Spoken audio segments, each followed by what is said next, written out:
In the year 2000, I didn't have any money. If anyone ever thought they were broke, I would challenge them on that, because I was less than broke. I had no money for food, struggling to put any money in the petrol in the tank in the car. I actually was in a place called Darling Harbour in Sydney, and what happened was I saw this Money Expo advertising going on, and I didn't have any money in my pocket. I went up all excited to go in the front door. I didn't even have $20 to get in that front door. So I actually, being a tradesman, knew all the tradesmen's entrances, and so I snuck in the back through the tradesman's entrance, and I got into the expo, and this bald-headed guy was sharing this information about business. And I still remember today what this gentleman said. He says, "Look, I got no problem if someone's broke, but I got a real problem if they stay broke, because it's up to them." And that hit me right between the eyes. I mean, I was 35 at this time, and it was, pretty sad that I had nothing to my name. So I said, you know what, I got to do something. And that moment, I knew this person was the person I needed to listen to. He actually, after he did his presentation, he came up and he saw me and he says, "Hey, I'm glad you liked my presentation. What's your name?" Now, that gentleman was called Mal Emery. He was my first mentor. He opened up this world to me, and I actually started making some money. It was a really new experience to me, and I was excited about making this money. And my wife had actually started to see money for the first time in quite a while. I would go, as soon as Mal came into town, I knew he'd have more knowledge, and I would be the first person at the door waiting there to learn this new knowledge. And as soon as Mal said, "Hey, you need this for your business," I was the first person at the table to buy that product. And then as soon as I bought that product, it would come off my credit card, which just started going down in its limit because I always maxed out. And I'd go home and I'd just subtly mention to my wife I sort of kind of bought something. It didn't go down too well. And the reality was that I knew I needed this information. I knew in my heart that if I knew this knowledge and understood it, it would transform our lives. But my wife was never part of the environment, never saw this knowledge and couldn't understand the impact it could have on our lives. And because I stuck to my beliefs that I really needed this knowledge and I invested back in myself, the returns have come back to me well over 15 times. Every dollar that I've spent in my self-education. I'd never seen so much money in my entire life. It was just coming from left, right and centre, because what I'd done was I mastered the art of marketing and sales. And none of my competitors had any idea how to approach clients, how to understand what was motivating them. But because I'd invested in this knowledge and this information, I was converting clients at 70, 80%. And very quickly, I built one of the largest air conditioning companies really in Australia. One problem, and that was I'd mastered the art of sales and marketing. But what I didn't master was the art of systems and accountability. And what happened was within 3 years, I went from 0 to around 12 mil. And what happened was, because I didn't have systems, accountability, I trusted everyone in my organisation. I believed in my heart that no one would ever steal from me. The reality was I had pretty well a $10 million education. It was very painful for me, and I actually lost everything that I possessed. I went bankrupt. It was a painful experience for me. If you can imagine having to explain to your wife that at 1 minute she could buy anything, go anywhere, do anything, and then I can't even put food on the table. I couldn't have gotten any lower because I knew what I'd achieved. I was very proud of what I achieved. I felt like a failure. I felt I wasn't worthy of anything. How could I be such an idiot and let this happen to my family? How could I not provide for my children? How could I not give the woman of my dreams everything that she desires?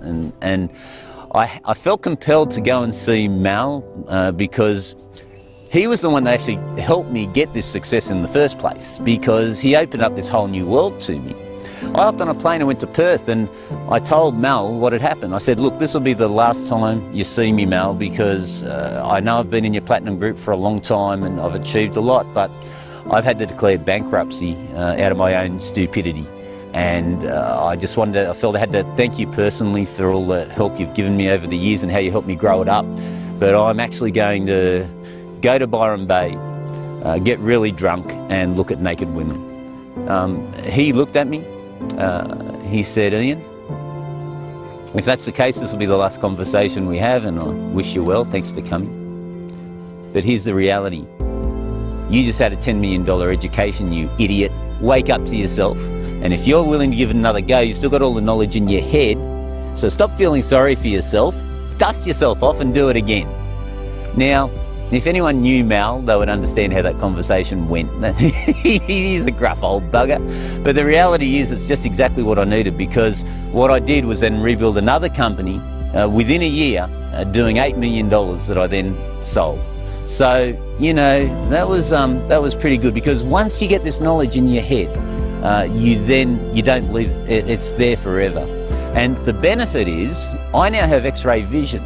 The reality is any business I go into and any organisation that I see, nearly instantly I can determine if something smells off, because I've gone through that experience. But I stayed in Mel's program, and while I was in Mel's program, this gentleman called Jeremy Young saw what had happened to me, and he resonated with me for some reason, I don't know why.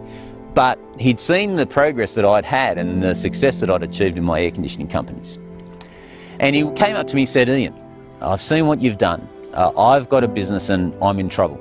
And I think you're the guy that could come and help me turn it around. This was on the Gold Coast.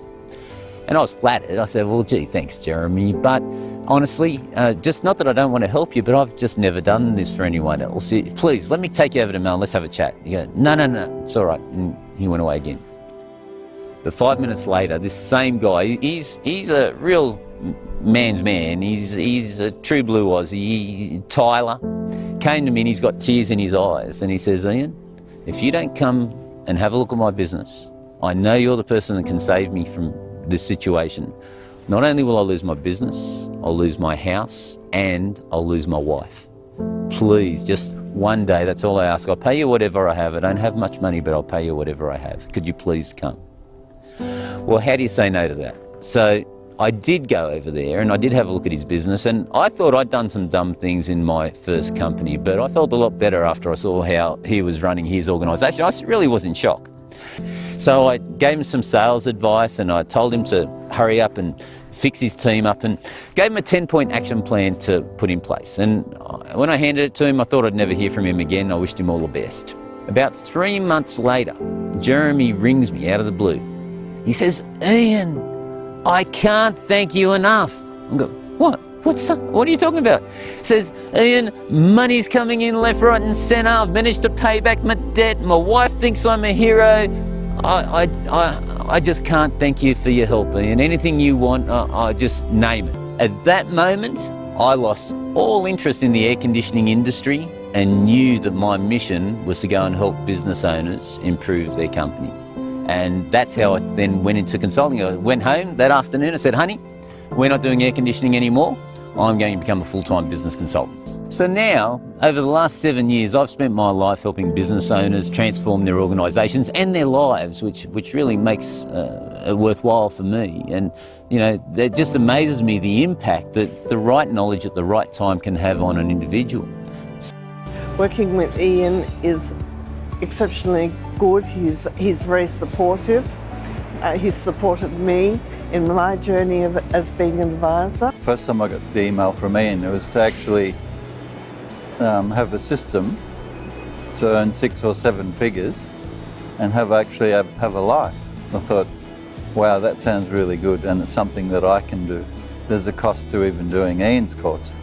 And at the time I was owed so much money and I didn't have it.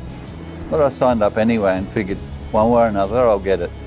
After 12 months, it was almost like a light switch, learning how to work with the right client and attract them to you. Then it's really started to ramp up very quickly in the last few months. Very much on track to mid-6 figures again. There are other people out there that don't know what to do in their business. So there are other people out there that need that help. And that's when I found Ian. And that's when he told me about the advisor program and told me you can really help people and change their lives. And that was it. That was my tipping point, my turning point. I knew that that's what I wanted to do, and to help people and to take control of our lives as well. Now, being an advisor, we look after ourselves. I can spend more time with the family, and I can choose the hours and when I actually want to work. And if you want it badly enough, go and get it.